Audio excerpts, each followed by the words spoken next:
Izin yang mulia. Assalamualaikum warahmatullahi wabarakatuh. Majelis hakim yang mulia yang saya hormati, penuntut umum yang saya hormati, kemudian penasehat hukum saya yang saya hormati dan saya banggakan, kemudian sidang yang saya muliakan. Saya mengucapkan terima kasih banyak kepada majelis hakim yang terhormat atas waktu dan kesempatan yang diberikan kepada saya untuk menyampaikan pembelaan pribadi saya sebagai terdakwa. Majelis hakim yang dimuliakan oleh Allah Subhanahu wa taala, kejadian yang terjadi pada tanggal 8 Juli 2002 di Duren 346 yang mengakibatkan almarhum Joshua meninggal dunia, saya menyadari sangat menyita perhatian masyarakat hingga kini, dan tentunya hal tersebut juga dimanfaatkan oleh berbagai pihak dengan membuat narasi, membingkai atau memframing dan menciptakan kondisi yang bahkan tidak pernah terbayangkan oleh saya dituduh bersama-sama atau turut serta melakukan kejahatan.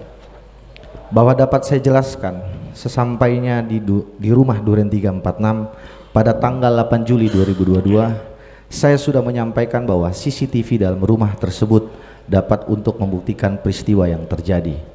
Tetapi Kadif Propam saat itu, Bapak Ferdi Sambo, yang mengatakan kepada saya CCTV dalam rumah dimaksud sudah rusak.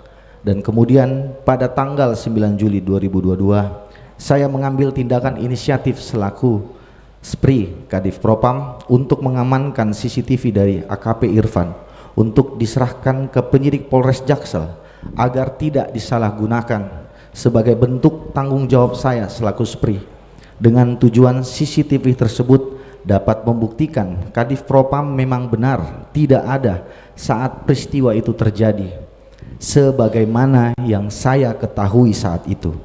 Namun tidak ada yang menyangka seorang Kadif Propam ataupun seorang bintang 2 akan berani membuat skenario, melakukan kebohongan ataupun menutupi cerita yang sebenarnya. Kemudian pada tanggal 11 Juli 2022 saya diperintahkan oleh Kadif Propam untuk mengambil CCTV di Polres Jaksel yang telah saya serahkan sebelumnya di tanggal 10 Juli 2022, yang perintahnya untuk mengkopi dan melihat isi dari CCTV tersebut.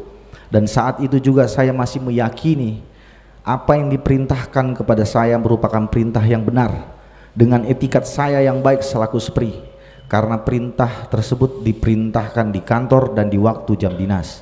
Serta yang perlu saya tekankan bahwa saat saya menghubungi penyidik Polres Jaksel tidak ada penolakan dari penyidik Polres Jaksel untuk CCTV tidak boleh diambil. Andai saja saat itu sudah dilakukan penyitaan, maka saya pastikan tidak akan mungkin berani mengambil CCTV tersebut, karena benda yang sudah disita maka statusnya menjadi barang bukti.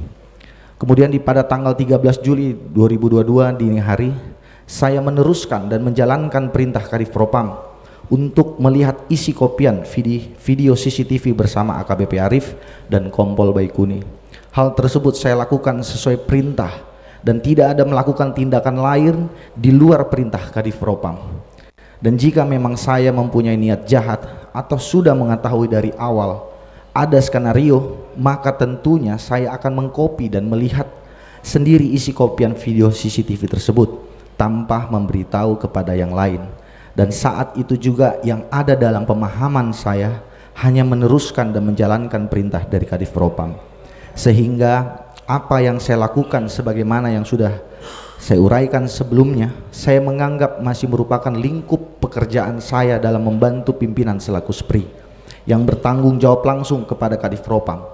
Karena sebelum terjadinya peristiwa di Duren 346, Bapak Ferdi Sambo selaku Kadif Propam tidak pernah memberikan perintah kepada saya yang salah dan melanggar aturan.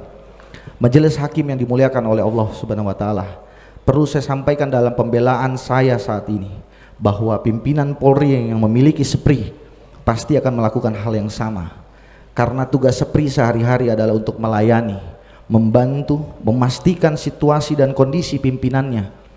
Tetapi karena saya adalah SPRI Kadif Propam, sehingga saya dituduh mengetahui cerita yang sebenarnya atau skenario yang telah dibuat, maka saya tegaskan, jangankan saya, siapapun yang hadir saat itu setelah terjadinya peristiwa yang mengakibatkan almarhum Joshua meninggal dunia, semua pasti percaya telah terjadi peristiwa tembak menembak. termasuk pimpinan tertinggi Polri saat itu.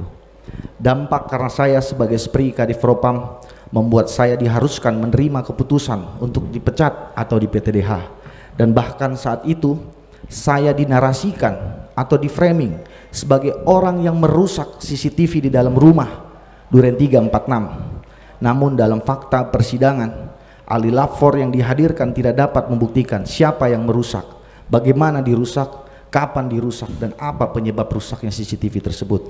Majelis hakim yang dimuliakan oleh Allah Subhanahu wa taala, apa yang telah saya alami dan hadapi sampai dengan saat ini, saya meyakini sudah menjadi kehendak dan ketetapan dari Allah Subhanahu wa taala. Tetapi di satu sisi saya sangat kecewa karena ternyata loyalitas saya dimanfaatkan demi kepentingan pribadi yang berdampak sangat besar terhadap anak, istri, keluarga, dan karir saya. Saya sangat terbebani dan malu dengan apa yang saya alami yang ternyata mempengaruhi orang di sekitar saya, terutama anak saya yang harus sampai dilakukan pemeriksaan psikis, dan termasuk juga terhadap istri saya yang harus mengalami ejekan, hinaan, tekanan, dan kesedihan yang harus membuat istri saya melaluinya sendiri. Bahkan ibu saya harus ikut merasakan dan menanggung beban akibat anaknya menjadi terdakwa. Banyak orang hanya menilai dan melihat dari sudut pandang setelah semuanya terungkap, tetapi tidak memahami dan membayangkan bagaimana situasi, keadaan, kondisi tekanan yang saat itu terjadi setelah terjadinya peristiwa yang mengakibatkan almarhum Joshua meninggal dunia.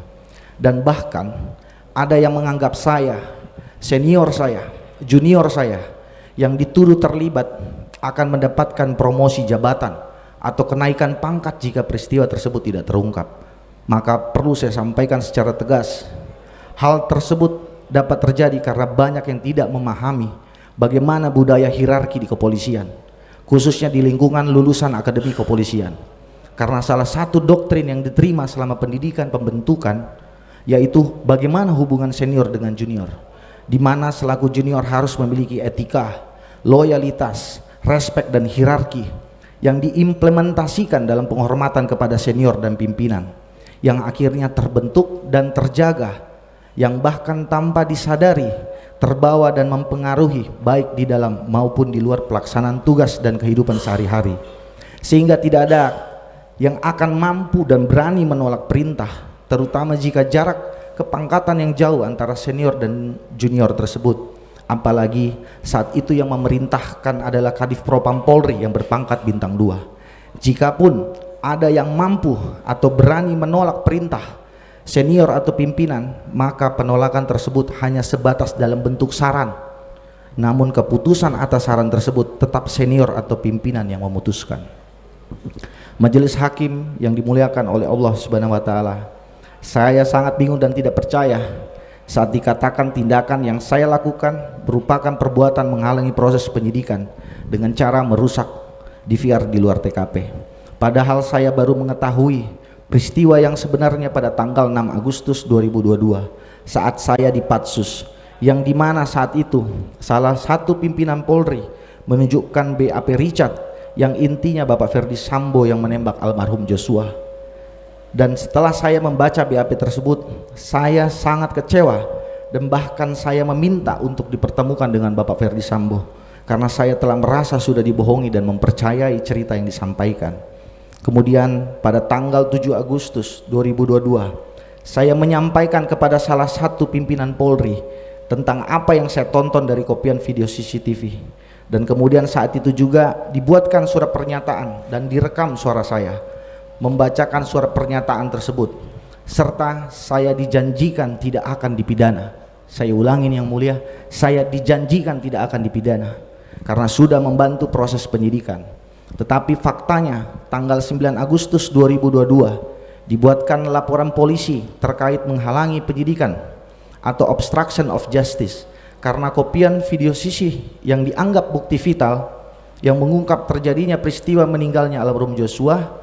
Padahal sebelum laporan polisi tersebut dibuat sudah ada sebelumnya pengakuan dari Richard di tanggal 5 Agustus 2022, pengakuan dari Ricky di tanggal 7 Agustus 2022, pengakuan dari Bapak Ferdi Sambo dan Kuat Ma'ruf di tanggal 8 Agustus 2022, serta pernyataan saya di tanggal 7 Agustus 2022 terkait apa yang saya lihat dari kopian video CCTV.